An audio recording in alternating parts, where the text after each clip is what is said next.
সপ্তাহ শেষ হয়ে গেল রে আব্বা। আমার আম্মি জান আর নেই, চলে গেছে সে। আমার আম্মি জান। গলা ধরে এলো জয়নালের। মুয়ান বলল, এটা হতে পারে না আব্বু, এটা হতে পারে না। বনি আমায় ছেড়ে কোথাও যাবে না আব্বু। ওই লোকটাকে ফোন দাও। আমার বনি কোথায় বলতে বলো। ফোন করো আব্বু।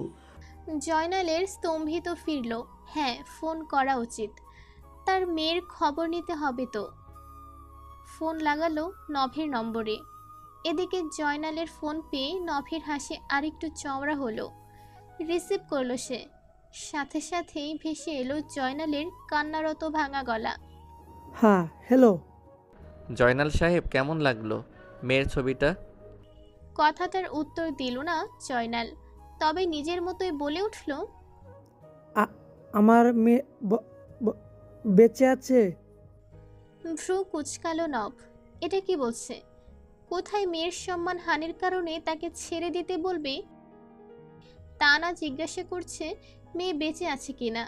নব তাকালো মোমের ঘুমন্ত মুখের দিকে। না, নিঃশ্বাস পড়ছে। সাথে সাথে বক্ষর গহ্বরও উঠানামা করছে। বেঁচেই আছে। নব আবার মনোযোগ দিল ফোনে। এতে মরার কি আছে জয়নাল সাহেব? আপনার মেয়ে এখনো দিব্যি শ্বাস নিচ্ছে। সাথে সাথে ফোনের ওপাশ থেকে জয়নালের উৎকণ্ঠ ভেসে এলো। কি? মম, মা ঠিক আছে? এ এখনো বেঁচে আছে আমার আম্মি জান? নব বিরক্ত হলো। আরে হ্যাঁ, বেঁচে আছে আপনার মেয়ে। এখন দ্রুত টাকাটা দিয়ে নিজের এই মেয়েকে নিয়ে যান। জয়নালের কণ্ঠ খাদে নেমে গেল। ও, ওকে। আমি আর এই বাড়িতে তুলতে পারবো না।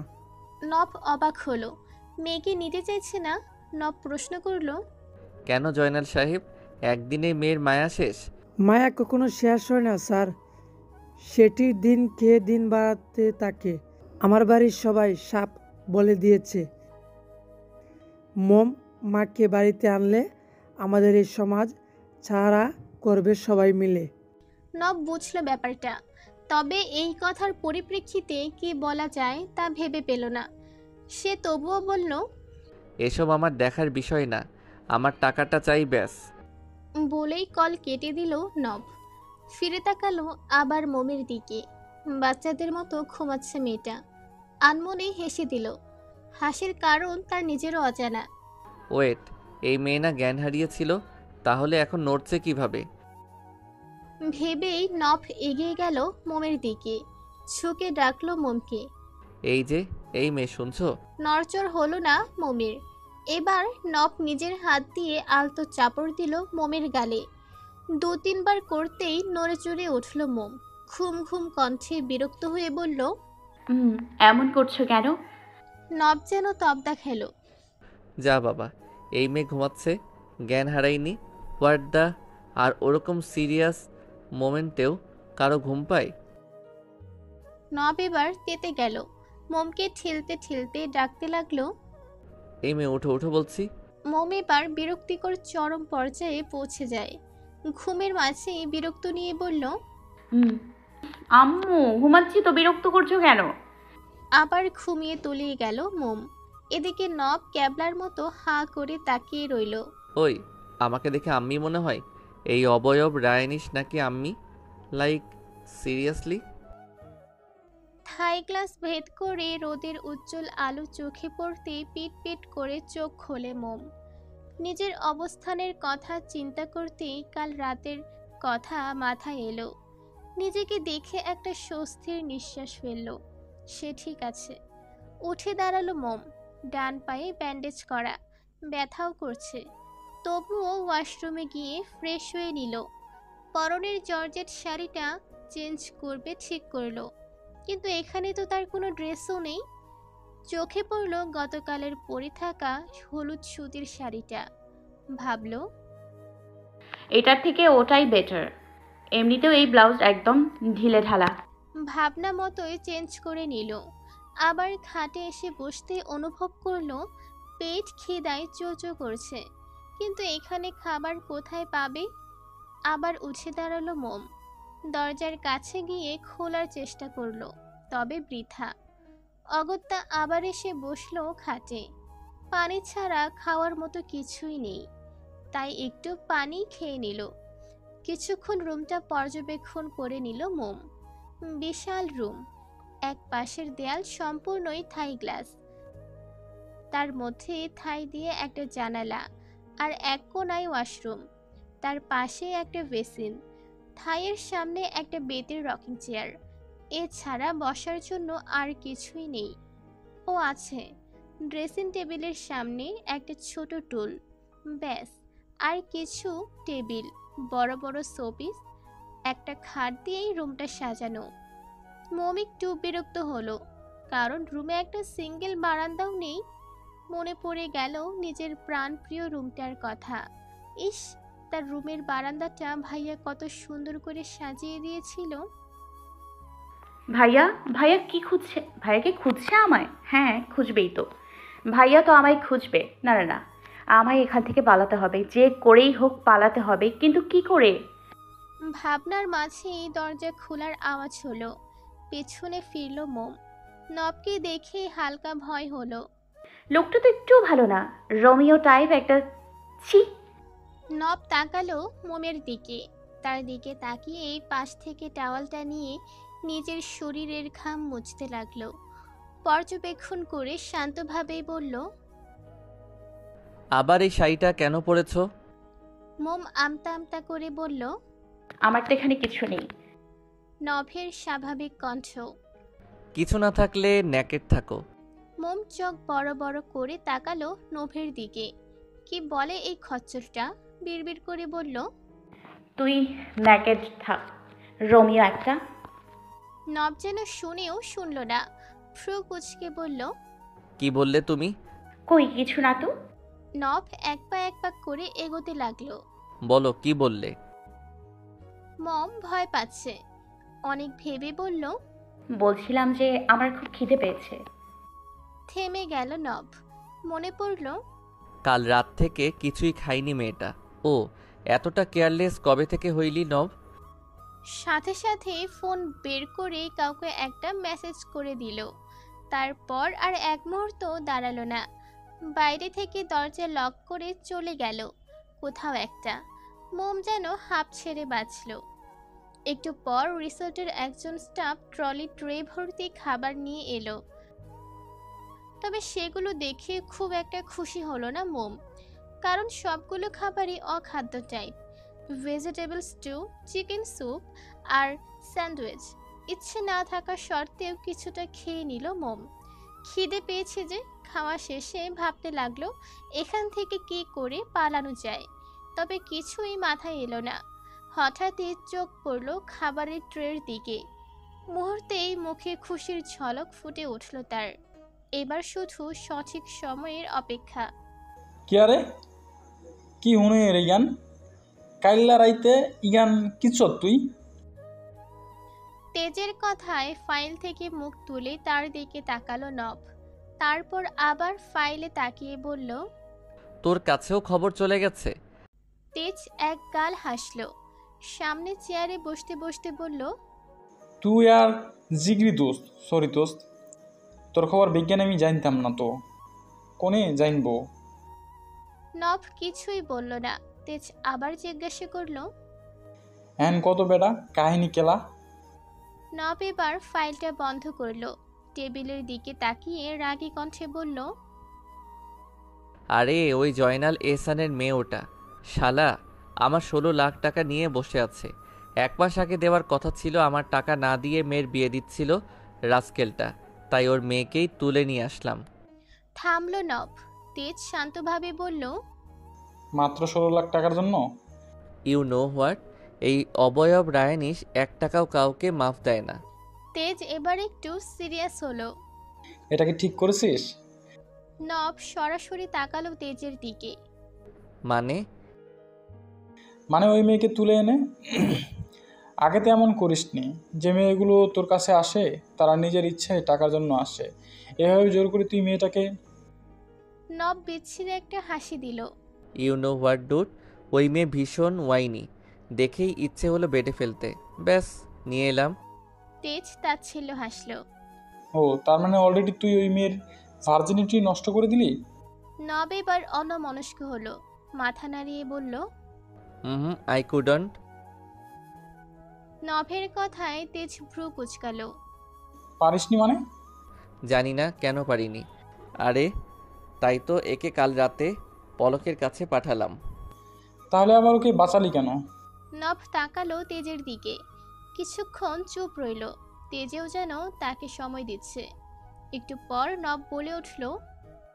দেখ তুই আমার বেস্ট ফ্রেন্ড, তাই তোকে ইজিলি সবই বলছি। আমি কাল না নিজে পেরেছি কিছু করতে, আর না পলকদের দিয়ে কিছু করাতে পেরেছি। জানি না তখন আমার কি হয়েছিল, মনে হলো ঠিক হচ্ছে না এটা, তাই তো ওকে। তুই জানিস আমি ওই মেয়েকে মারতেও চেয়েছি, তাও পারিনি।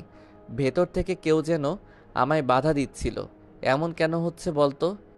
তেজ মনোযোগ দিয়ে শুনল নভের কথা, তারপর হঠাৎই হুহা করে হেসে উঠল। দোস্ত আই বুঝছি, এক কানা তুই গেছস দোস্ত, তুই গেছস। হাসতে লাগলো তেজ। নভ কিছুই বুঝল না। কী সব বলছিস? আই ঠিক কথাই কইছে। আরে বলবি তো কি? তেজ কোনো রকম হাসি থামিয়ে বলল। আমি বললে খুব একটা ভালো লাগবে না, কিছুদিন দেখ, আশা করি নিজেই বুঝতে পারবি। তার নাম কি মেয়েটার? নভ ভাবতে লাগলো। নাম নাম তো জানি না, কি যেন ডেকেছিল, কি যেন। তেজ অবাক হলো, বলল। একটা মেয়েকে কিডন্যাপ করলি আর তার নামও জানিস না? ধুর, আমি কি এর ডিটেলস নিয়েছি নাকি? গতকাল জয়নাল সাহেবের বাড়িতেই তো হুট করে দেখলাম, আর তখনই নিয়ে এলাম। তাও শালা নামটাও জানবি না? নাম দিয়ে কি হবে, আমার টাকা পেলে ওর পথেও। তা এখন কোথায় রেখেছিস? পালিয়ে গেলে? আমার রিসোর্টেই আছে, পালাতে পারবে না। রুম লক করা আছে, শখ নেই আর পালানোর। কদিন রাখবি? ঠিক নেই, টাকা পেলেই ছেড়ে দেব। তেজ আবার কিউটি হাসি দিয়ে বলল। তাই? তাহলে তো তুই তোর টাকা আর জীবনেও পাবি না দোস্ত। বলেই হাসতে লাগলো। আর নব বিরক্তি নিয়ে নিঃশ্বাস ফেলল। সে জানে তার এই ইউনিক বেস্ট ফ্রেন্ড এমনই আজব টাইপ। সন্ধে প্রায় 7টা।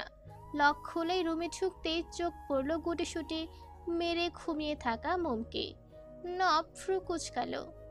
এই মেয়ে এত নিশ্চিন্তে ঘুমায় কি করে, বুঝে পাই না। কোথায় কিডন্যাপ হয়েছে? ঘুম উজাড় করে কাঁদবে তা না, যখন তখন ঘুমিয়ে পড়ে। উপস। নব এগিয়ে গিয়ে মোমকে ডাকতে গিয়ে আবার থামলো, ভাবলো। না না, ডাকবো না। কখন আবার আম্মু আব্বু ডেকে দেয় কে জানে। এর ঘুমের বিশ্বাস নেই। সরে এলো নব, একটু তাকিয়ে রুম ত্যাগ করলো। অন্য রুমে গিয়ে ফ্রেশ হয়ে আবার ফিরে এলো। এবার উঠেছে মোম, পানি খাচ্ছে। নব এসে দাঁড়ালো তার সামনে, কিছুই বলল না। মোম পানি খেতে খেতে গ্লাসের ফাঁকে নবকে দেখিয়ে নিল। খাওয়া শেষ করে গ্লাসটা রেখেই মুখে খই ফুটল। আপনি এত গাধা কেন? নব ভ্রু কুচকালো। এই মুহূর্তে এই কথা একদমই আশা করেনি। হোয়াট? কি হোয়াট? কাউকে আটকে রাখতে পারেন আর দিনে 2বার খাবার পর্যন্ত দিতে পারেন না? এটুকু বলেই মোম মুখটা বাচ্চাদের মতো করে ঠোঁট উল্টিয়ে বলল।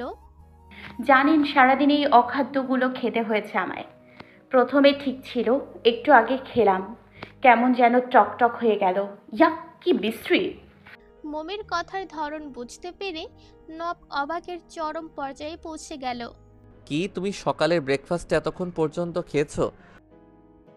ওগুলো তো এতক্ষণে নষ্ট হয়ে যাওয়ার কথা। মোম তেজ দেখিয়ে বলল। আমি কি করব?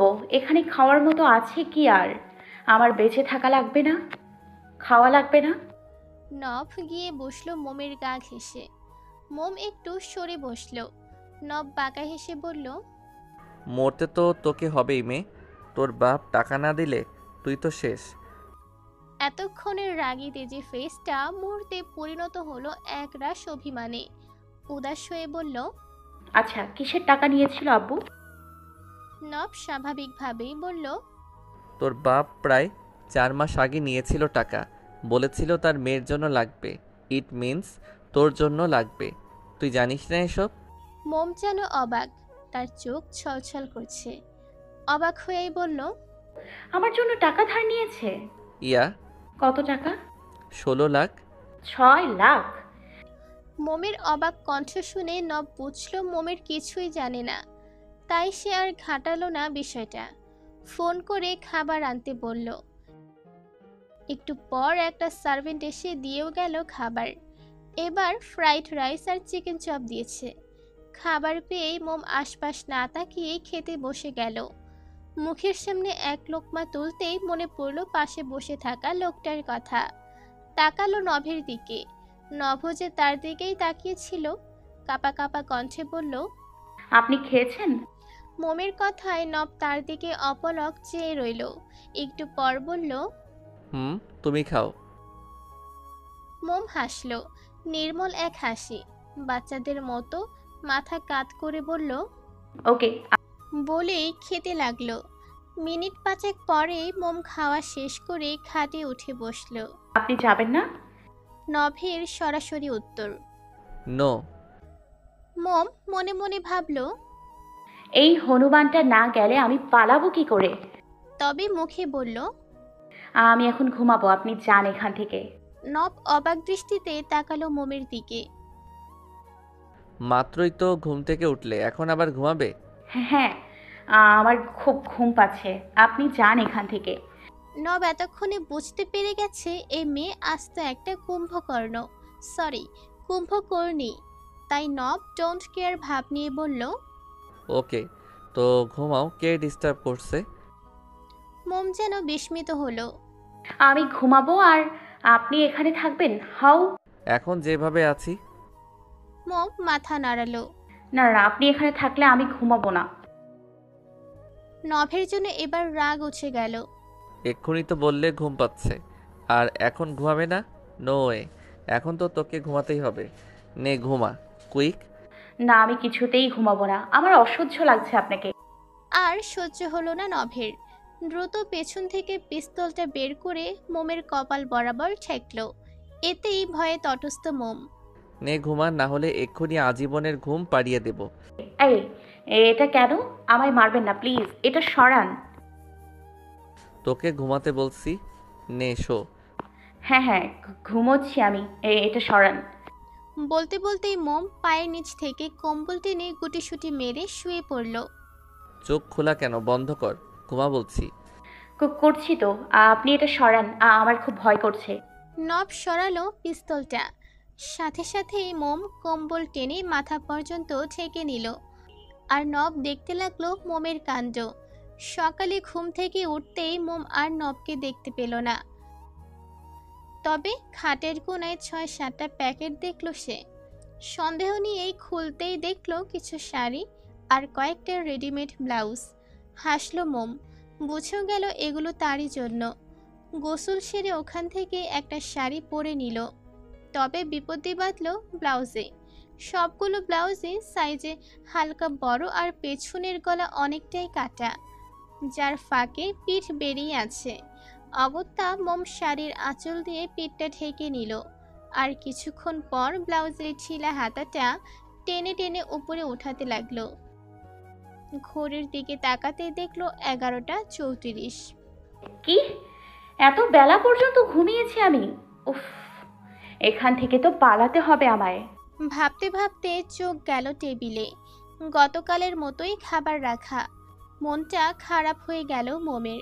কত বড় একটা সুযোগ হাতছাড়া হয়ে গেল। কি আর করার, খাওয়া শেষে খাটে বসে রইল। এখানে করার মতো আর কিছুই নেই। বোরিং একটা জায়গা।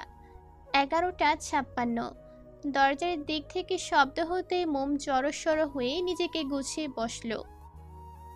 ভাবলো হয়তো নব হবে, তবে তার ধারণাকে সম্পূর্ণ ভুল প্রমাণ করে রুমে ঢুকলো একটা সার্ভেন্ট। এসেই বলল, সরি ম্যাম, আসতে লেট হয়ে গেছে, 1:30 দিকে আপনার লাঞ্চ পাঠিয়ে দেব। মোম উঠে দাঁড়ালো। এখনই সময়। এক পা এগোতে গেলে সার্ভেন্টটি বলে উঠল, ম্যাম, আপনার বাইরে যাওয়া বারণ আছে, আরব ছাড় বলেছে, প্লিজ ম্যাম। থেমে গেল মোম। আবার ওই লোকটা, উফ কি অসহ্য। বুঝে গেল মোম। পালাতে হলে কায়দায় পালাতে হবে। এত সহজে এরা যেতে দেবে না। ভাবনার মাঝে চলে গেল সার্ভেন্টটি। আবার অপেক্ষা। Okay mister Tasib, I will handle this. Oh yeah sure. Okay okay. ফোনে কথা বলতে বলতেই লিফটে উঠল নব। 9 তলায় আসতেই লিফটের দরজা খুলে গেল। সাথে সাথে চোখের সামনে ভাসমান হলো মোমের শাড়ি ধরে দৌড়ে আসার দৃশ্য। নবকে দেখতেই থমকালো মোম।